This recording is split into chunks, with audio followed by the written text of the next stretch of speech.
Welcome everyone to Alberta Food Matters third meet and greet series. We are very excited to have three speakers today from Grow Calgary, Sustainable Food Edmonton, and Rural Development Network. Unfortunately, Sustainable Food Edmonton won't be joining us today, but we still have two great speakers and we're excited to hear about their organization. I'd like to start by acknowledging that we are on the traditional land of the original inhabitants of the area we are in the province of Alberta today. And we honor and respect the enduring relationship that exists between the people, the nation, and this land. Just to introduce ourselves, Alberta Food Matters is a province-wide organization that works to advocate and support Albertans with their food systems, and we connect teachers, dietitians, students, and local farmers across the province. This great meet and greet series is really to provide opportunities for different organizations in Alberta to introduce themselves, and we want to build these connections as we have a lot of interest on our Facebook page, but we realize that we do not really know each other. So hopefully this meet and greet series supports some networking, and we can answer any questions through these events. Okay. To finish off with our Alberta Food Matters, we have a lot of social media platforms. We also record our webinars and upload them onto our YouTube channel. And we also have monthly newsletters, so you are welcome to sign up on our website and you can get updates on these meet and greet series and other webinars that we may host in the future. Alrighty, so our first speaker is from Grow Calgary. Are we allowed to ask questions at this point, or do you want us to wait till the presentations are over? Oh no, you're welcome to ask any questions. Gabriella, is that okay? Oh yeah, for sure. Yeah, okay, perfect. Yes, Allison, shoot. So are you within the limits of the town of Balzac? Did you have to get special like permission or zoning to have your farm in that area? So I do believe that we're kind of on the cusp. We're right across from Cross Iron Mills. So we are technically in the city of Balzac, or in the town of Balzac. The land that we are actually on is actually private land. So it was very generously donated to us by a community member. Their family owns the land and it's kind of been sitting there vacant for a few years. And so when they heard that the farm, when it was up in COP, was going to have to close down, we were going to have to try to find somewhere new to start. They very generously donated the land to us. So they don't charge us or anything. We do have like, we kind of share the plot of land with a couple other companies. So there's like a construction company and there are houses around. So part of the kind of agreement we have with them is that we sort of take care of that aspect of the land. If there's any issues out there, we kind of take care of them. But yeah, that's how we've been able to do a lot on the land there without needing to get many like permits or, getting the town very involved because the land is private land. Okay, thank you. And one other question. I don't know how big of an issue this is for you guys there. I know we have significantly different climates, but how do you water your farm there? Do you have irrigation coming into the property or hoses, or do you do some kind of rainwater catchment, or do you get enough rain there that you don't have to? Yeah, so water is always a little bit of an adventure. So we do have a well on the site that was there before we got there. So there is a significant amount of groundwater. Last summer we obviously had a really bad drought, and so the well was almost dried. And then we do have 2 ponds as well that obviously catch rainwater, and that we had started to dig, so we had some groundwater, but it actually completely like evaporated last year. So we did unfortunately have to get water brought in from from cities, like in tanks, and then we had to pump it from hoses. We did also pump water from the well and filled the pond because the well's quite far away from our actual garden plots. And then now going into this season, we have dug the pond like way deeper, probably 2 or 3 times as deep as it was last summer, and we have a lot of groundwater. So now we have the 2 ponds that are pretty full. The well is kind of we try not to use it as much because it's kind of an emergency sort of water source. And so we have 2 hoses, one that pumps from each pond. And we just basically fill like big buckets of water. And then we obviously will pull from that to water the gardens. Yeah. So it's a bit of a system for sure. Work in progress as well.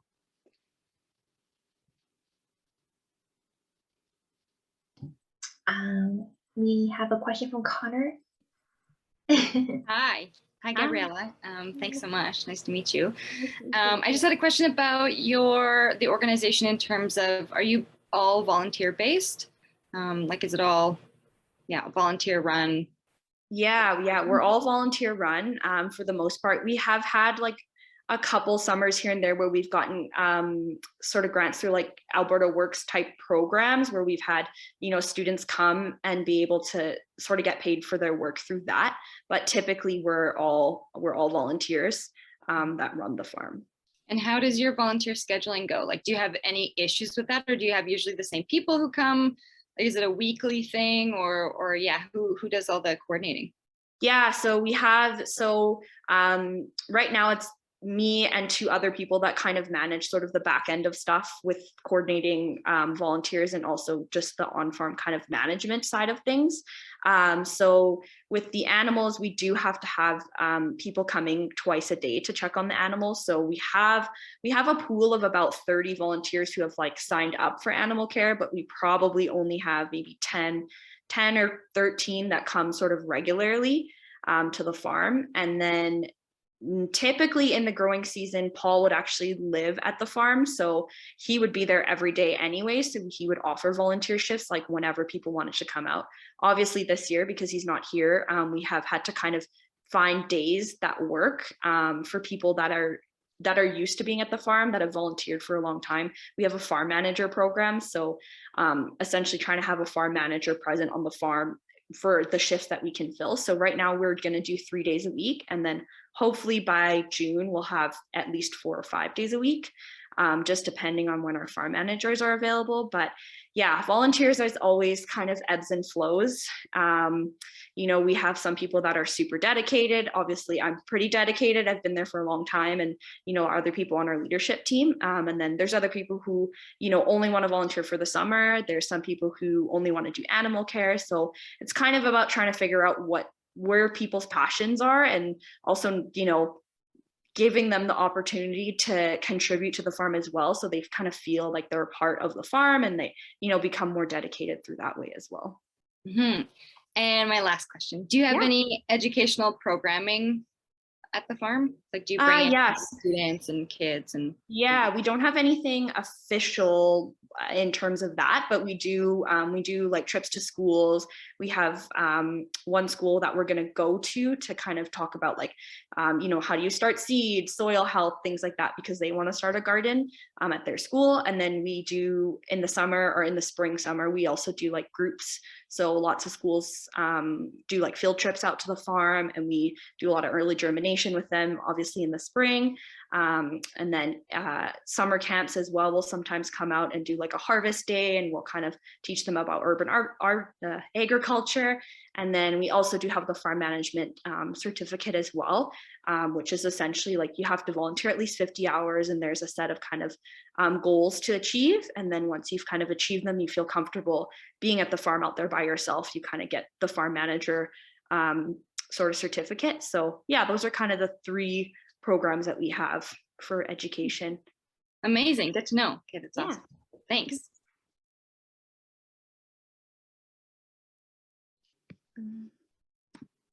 All right, I think Claudia had a question in our group chat saying, how do you distribute the food? Yeah, so typically it's volunteers as well that will distribute the food. So kind of July, August, September, when we have our harvest time, we have a list of organizations that kind of we donate to, and some of them have a set schedule of what day or what time they prefer donations. Others are very open. you can drop off whenever. So we typically kind of try to circle through our list of donations. Depending on where they're located, usually volunteers, depending on where they live, will drop off to each one. Obviously, it was easier in the city, but sometimes we do also get organizations to actually come to the farm to pick up the produce, or if they want to pick it themselves as well. So we do offer those two options. Usually it's us picking it and dropping it off, just because we are a bit further out of the city now, but yeah. Great. And Wanda, thank you first. Thank you. So Grow Calgary you had talked about low labor and equipment to maintain the animals and to dig wells.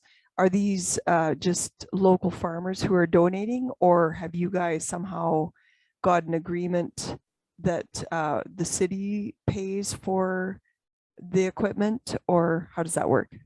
Yeah, mostly all of our equipment is all donated from farmers around. We had some stuff donated to us back when we were in COP, and then we transported it to Balzac.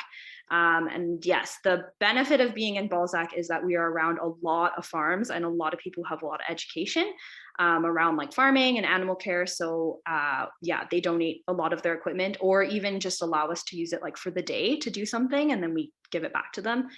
We also, because we do share the land now with Canex, which is a construction company, they also have their own equipment. And we have 2 volunteers who have previous like construction knowledge and are comfortable, operating those, the heavy equipment.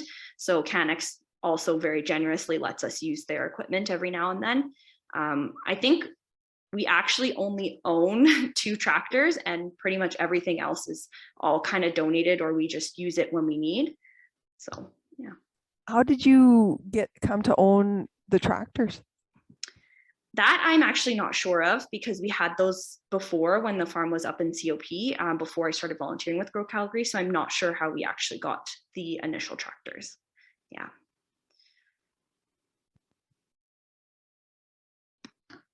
Hey, Cynthia, would you like to share your question? Yes, I have a couple. Is there, I guess, how does Grow Calgary fit into the overall, like Calgary Food Policy Council, that type of stuff? And I'm brand new, so if I'm not using the correct, like specific to City of Calgary terms, whatever the Yeah. urban food strategy is called here. I'd like to, if you can chat about that. And then if there's like seeding, what's your seeding plan for this year, and how can we get involved in that? Yeah, for sure. So from the food policy side, when Grow Calgary was like in its inception, and especially when it was actually in the city of Calgary, we were pretty involved in trying to get a lot of food policy going, had a lot of, city councilors coming out. We had a food policy committee at one point as well. And Paul, like our founder, he has been doing this work for, close to 20 years, being like a poverty activist and being involved in food policy. And I think when they kind of told him that he had to leave the city and they didn't have space for the farm anymore, it was a little bit hard for him to kind of feel like he was welcome in those food policy spaces anymore, and like had really support for what he was doing, because he had been trying to work with the city for so long, and then was kind of starting to make headway, and then it was like, well, actually you have to leave because we're building the ring road and we need the land. So when we moved to Balzac, we kind of separated a little bit from that sort of food policy aspect. We don't do as much work in sort of that traditional sense of like meeting with counselors or sitting on boards and things like that. We definitely still do support like other groups, like Alberta Food Matters, for example, or a lot of other city organizations that are trying to kind of do more of that food policy work.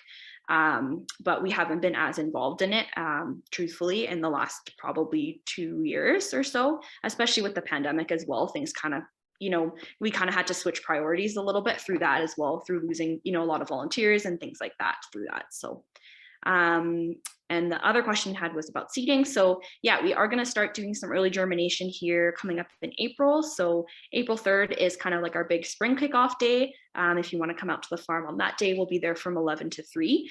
And then moving forward for the month of April and probably the month of May as well, we'll be there every Tuesday, Saturday, and Sunday from 11 to 3. And we'll be doing a lot of early germination, also prepping. We have most of our beds still made it through the winter, which is good, but they do need to obviously have some of the dead plants and weeds and all of that pulled out. So that will be another thing that we're working on this spring. And then we also run a fundraiser called Kits for Kids, where we make little gardening kits for kids to take home so that they can learn about early germination. And if they want, they can bring their seedlings back to the farm and we'll plant them for them, or they can plant them in their own garden. So we also do a lot of kits for kids prep as well during the month of April. So those are kind of the 3 things we're working on heading into the spring.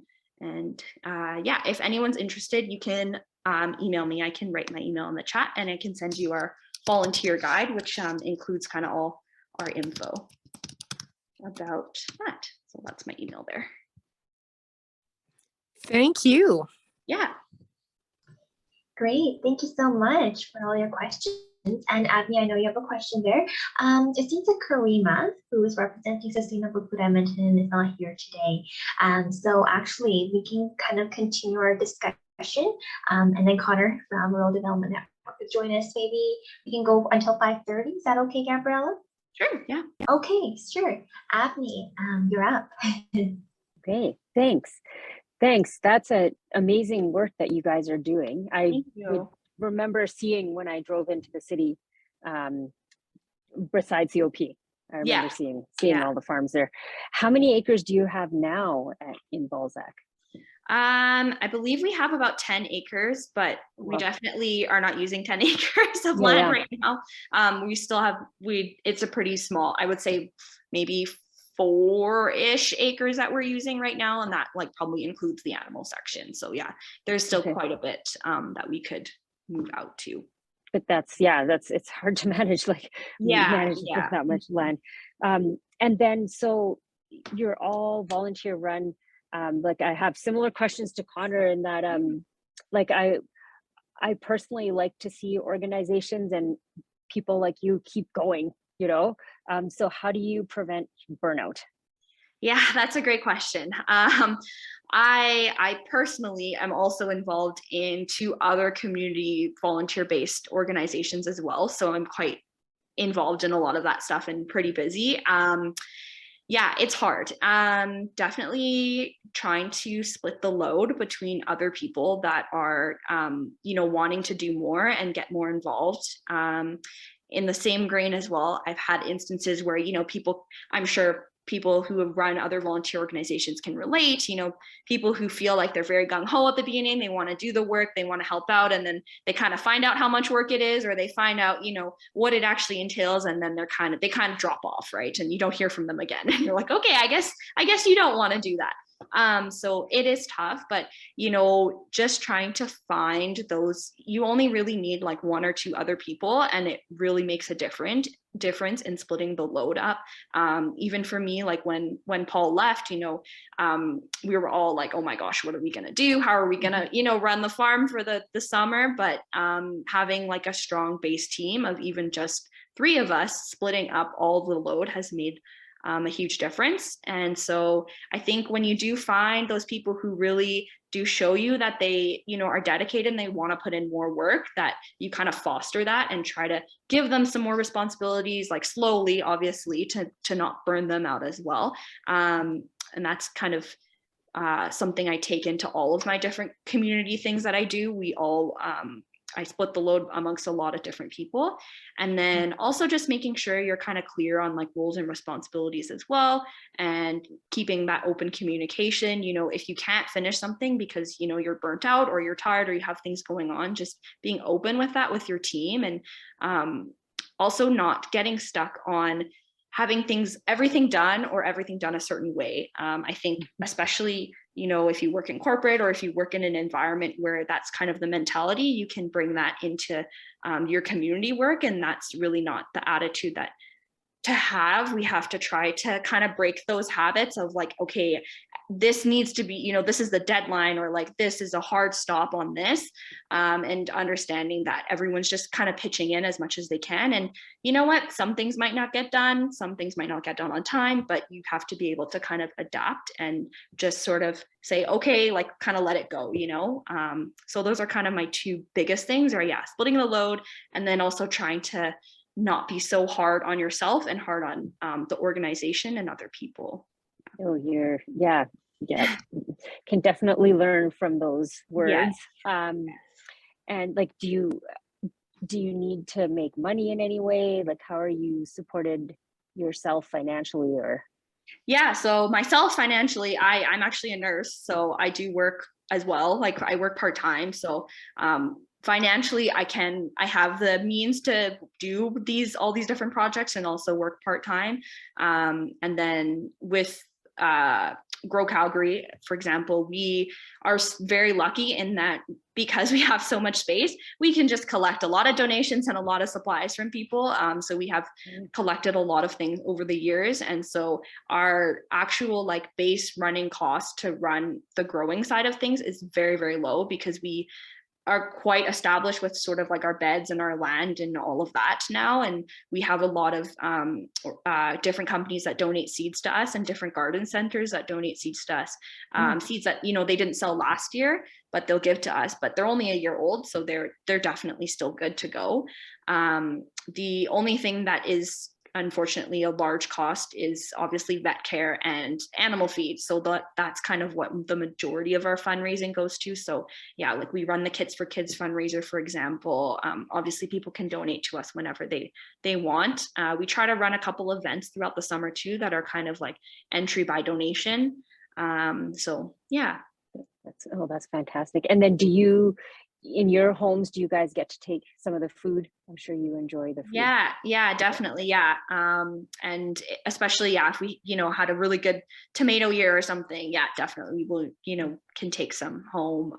Even some people take some of the seedlings too. If a lot of our seedlings have done really well, they might take some home and plant them in their garden. So yeah, it's nice. Definitely shared for sure. And then just one last question was, there's that farm in Calgary, just down Glenmore. I can't remember the name of them. Is it Highfield? Yeah, Highfield Farms. Yeah. Do you guys know them? Yeah, I have not actually met them personally. I do like know of them. They are on city land actually, so I think that they have more of a relationship with the city. I'm not exactly too sure on how their farm like works. I know that they do have part of their produce that they donate, and then also part of it that goes into kind of like garden boxes that they sell, like harvest boxes that they also sell. So yeah. They're the only other larger urban farm in Calgary, at least that I know of. Yeah, I know there's a few like small ones, but yeah. Thanks for all those. Sure. Great. Thank you so much for all those great questions, and Gabriella, for your time. At the end, if you have time, perhaps more questions could be answered. Great. Alrighty. So I'm just going to quickly share my screen again, and welcome Connor from the Rural Development Network. All right, all yours, Connor. Great, thank you. Thank you so much, Claire. Hello, everybody. I'm Connor Platten from the Rural Development Network. So I am my position is the Agri-Foods in, what do we even call me? The Program Manager of the Agri-Foods Initiative at the Rural Development Network. I've been with the organization for almost exactly a year. I live in Revelstoke, BC. So I'm not quite in Alberta, but I am from Edmonton, and the RDN is based in Edmonton. But we actually used to be the Alberta Rural Development Network, but we rebranded to the Rural Development Network because we're spreading across the country quite quickly. So the organization itself is kind of exactly what it sounds like. We focus on rural development and service provision in rural and remote areas. We have a number of different initiatives. We have an affordable housing initiative. We do homelessness, advocating for, and rural immigration, rural transportation, rural revitalization, all the shuns, rural health and wellness. So we are quite vast. We were established in 2009, and then we've kind of just grown from there. So I noticed that one of the questions was how has the pandemic really changed the organization or affected it? For us, we have grown almost exponentially. Like our staff has gone, even from in the past year, when I started, I think we were 22 staff members, and now we're up to 37, I believe, as of last week. So it's quite crazy, the projects that are going on. So we're quite widespread, and the Agri-Foods Initiative is actually quite new for us. So we merged with the Alberta Agriculture and Food Council in 2019 is when I believe that merge actually happened. So we've kind of taken on that mandate of the Ag and Food Council, which was quite a large organization back in the heyday. And then it kind of, dwindled out a little bit. So we kind of decided to take it over the agricultural and food aspect of it. So my biggest project right now is called Farm Ed. And what it is a project to bridge the gap between agriculture and education. So what I'm doing is I'm writing a toolkit or a guidebook to help small schools or schools in rural Alberta to create small scale school farms or agricultural programs. And then we have 2 pilot schools with this program or this project. One is in Irvine, Alberta. So it's the Irvine Agriculture Discovery Center. And I kind of have a partnership with Irvine, with Nicole Neubauer. She's a local producer in the area, cattle producer and field crops as well. And so she is super gung-ho and really helping to coordinate that program at the school. She's been doing a lot of educational programming at her own farm. And so she decided to partner with the school. And so she's coordinating all of that. And she was going to write a toolkit herself. So I said, hey, let's not work in separate silos. Let's come together and write this toolkit together. And so they're acting as one of the pilot schools. And then my other pilot school is Picture Butte High School, which is in Picture Butte, Alberta, down by Lethbridge. And that's more of an older group of students. So I guess the age group is grade 7 to 12. And that really is the focus of the toolkit. So we're focused on grade 7 to 12, mainly to create career pathways for students and just to highlight experiential learning and agricultural literacy within youth in Alberta. We're funded by the CAP Youth and Agriculture Education Program. And I just lost my train of thought. I'm like, what more can I tell you about this project? In the toolkit, we're focusing commodity-wise on chickens, as in layers and broilers, bees, and so anything apiculture, and then gardening, greenhousing, and composting. And what I've learned working with different schools is that every school has a different community that they're within, whether they're in a community that the heart of it really is agriculturally focused, or sometimes maybe it isn't, but there's so many schools across Alberta that are really interested in agricultural programming. So it's kind of, blown up. Like I'm talking to so many different schools across the province and, just trying to get funding for different schools to start, whether they want to start with 5 chickens and maybe that's their agricultural program, or, some schools across Alberta, one of our model schools, Ontario, which some of you may or may not have heard about, they have like steers and sheep and quails and chickens and turkeys, and the list goes on, and a big garden as well, and a lot of local mentors. And that is really what makes these programs go, is the community partnerships. And just as Gabriella was talking about the donations and how involved the community is, and it really is what makes these programs shine and sustain themselves. So that is the focus of the toolkit, is really the planning stage, how to get through to your school division, district, the school board, creating a vision after you set some goals and objectives, creating a good team at the school so that your teachers don't experience burnout or they're not doing it off the sides of their desk. Like that's the worst thing, is you throw an agricultural program into a school to maybe increase enrollment, and then all of a sudden the teachers are feeling a little bit burnt out, or like they have a second job, you know, turning compost or dealing with animals, which a lot of people do really love, but you definitely don't want to force that upon anybody or any teachers, because they're already, you know, kind of at their maximum, reaching their outcomes. And then, yeah, just helping them, you know, get through some other roadblocks, whether it's with their municipality, or just to engage key stakeholders and increasing their funding or creating fundraisers within the community. And then the other big part of it is actually making links within the curriculum to link, you know, everything that the agricultural program is teaching or showing through the experiential learning to the curriculum. And I think that's, for me, that's my biggest hurdle, because I don't come from an educational background, but I'm learning every day, and working with teachers is amazing. And there are so many people across the province who are willing to help out. So that's great as well. And yeah, I think that's probably the gist of that big project. And then there are other little projects that we're working on.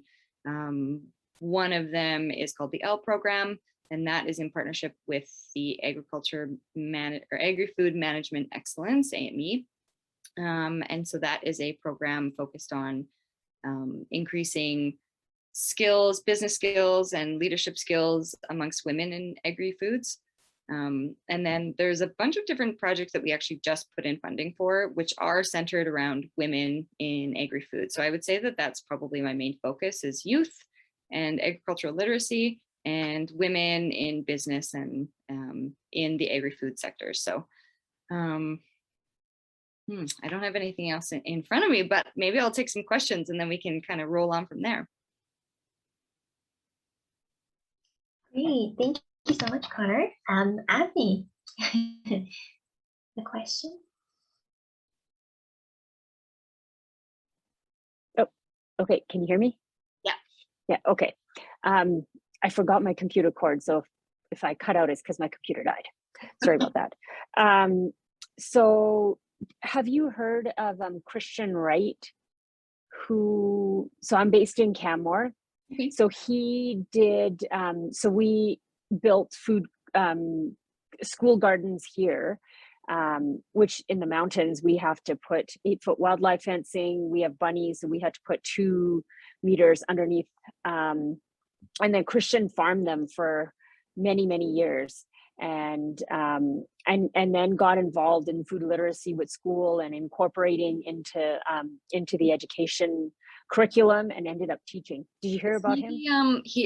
Edible school. Yeah. Is that what it is? Yeah, Alpine Edibles. Is that At one time we called ourselves Alpine Edibles, and then yeah. And Alpine Edible schoolyards. Yeah. Right. And what is the status of that program? Yeah, so Christian himself moved back to Ontario because his sister bought some land, and he's going to help her.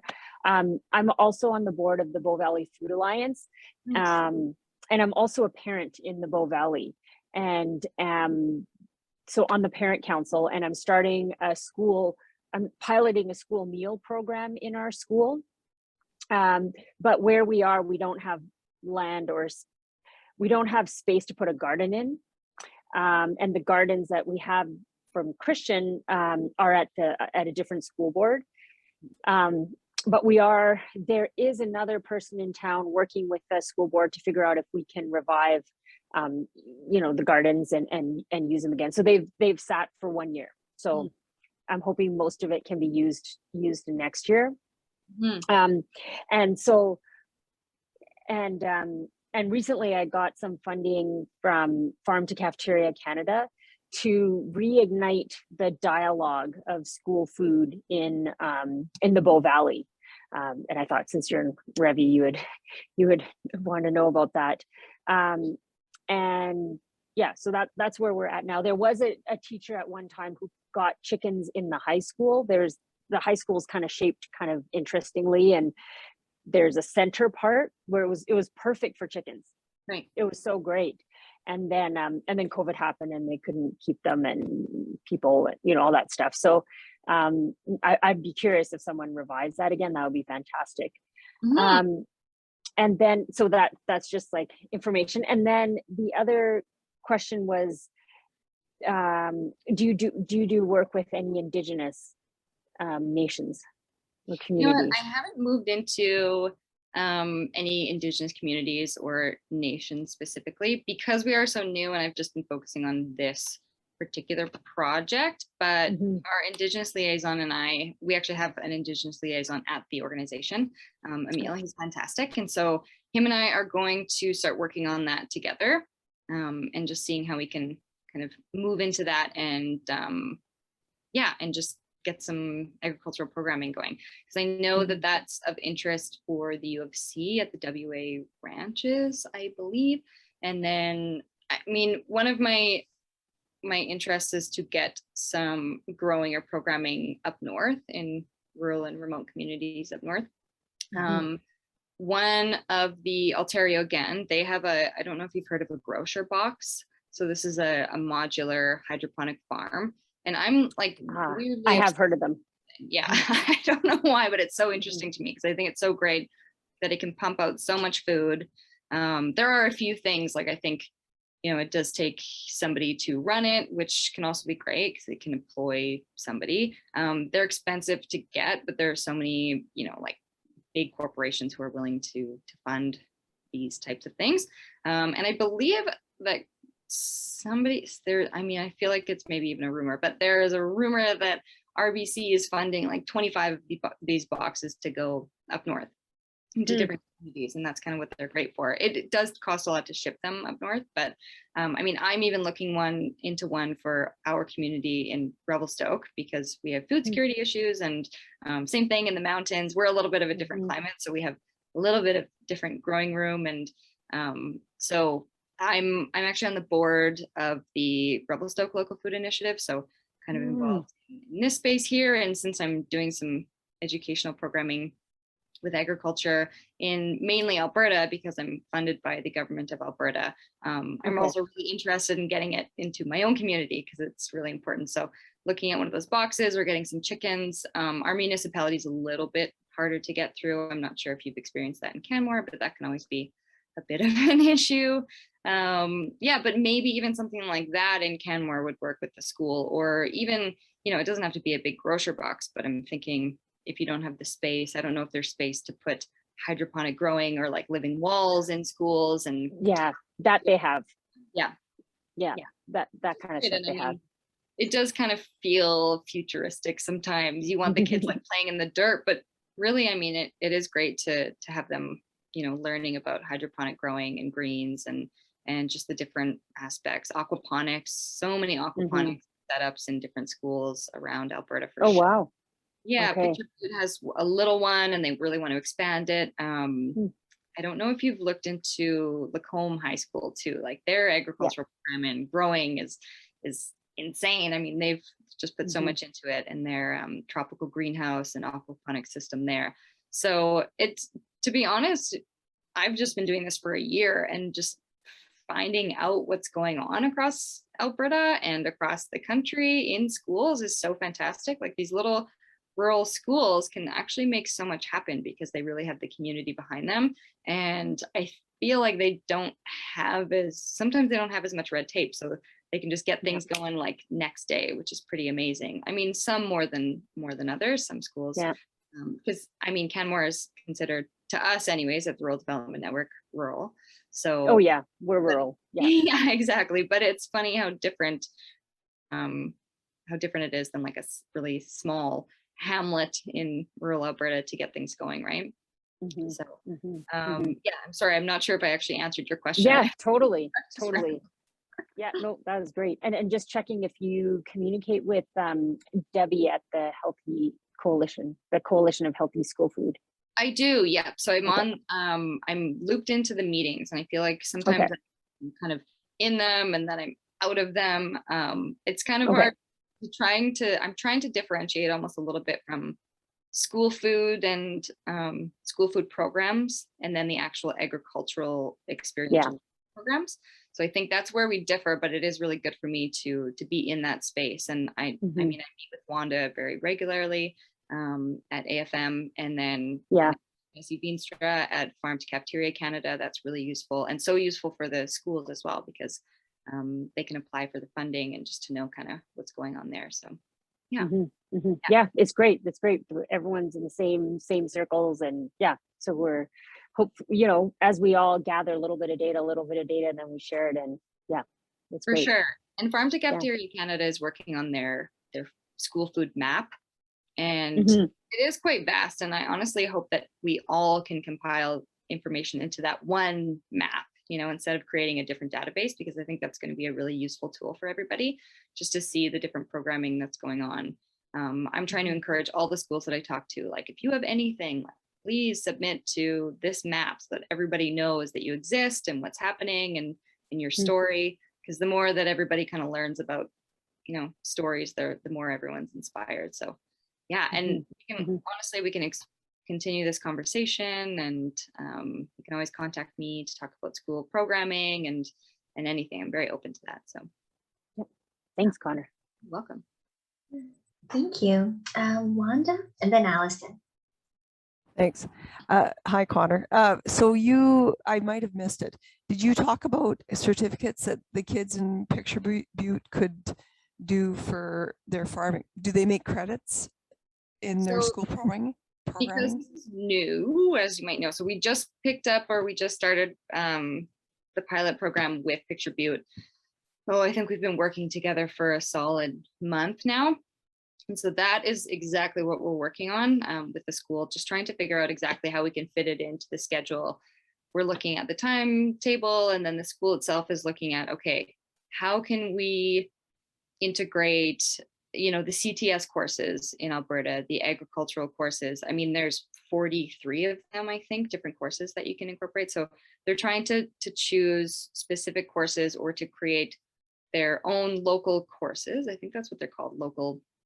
Yeah, it's like a local course book or something, and to curate it specifically to the school. So they will gain credit. Right now they have a B program, and that is more, it's more like a B club. But what they want to do is really integrate to the curriculum. So they're looking at different areas, whether it's online or the Green Certificate program, or creating specific programs for and integrating like shop class, because they really want the shop class to build the chicken coops. And then they want the science classes to learn about the aquaponics and kind of, you know, feed the fish. And they want the foods teacher to incorporate everything that's grown into the foods program. And, you know, we're kind of daydreaming at this stage where we want to have like a fish taco lunch for the students where they can buy fish tacos, or maybe it's just provided, and, you know, using everything that's grown at the school, and then students have, you know, their personal investment in it, and they can actually see the full farm to plate and how that all works. So yes, in the end, they will be getting credit for what they're learning, but that's kind of what we're working on right now, and we're in the strategic planning phase of that. Oh, cool. And my last question is to talk about mentorship. So are you getting mentorship from Ontario? And I just kind of wondered if Ontario might even know about Gabriella's program, because that would be more mentorship about animal husbandry, the way they're doing it. But anyway, I'm just wondering about mentorship. Are you guys running some kind of partnership? So in terms of mentorship, I think what I'm doing mostly is encouraging schools to kind of go out and get to build partnerships with local producers and kind of grab at mentors in their local area, because I think it is very, it's important to have somebody in the area who understands, you know, the land, the climate, exactly what people are dealing with. So that is what we're working on, again, with the pilot schools specifically. I would say that, you know, Nicole is probably the biggest mentor at Irvin, even though she is also the coordinator. And then within that that community, there's also so many other local mentors and producers who are kind of on board. And I have, an example is Alberta Beekeepers Commission is on my advisory committee. And so Jules is kind of setting me up with local bee producers or honey producers in the areas of the schools to kind of create those mentorships. So if anything, I would say I'm not supplying mentors, but I'm facilitating the network of mentorship between the schools and their local producers. Great. Right.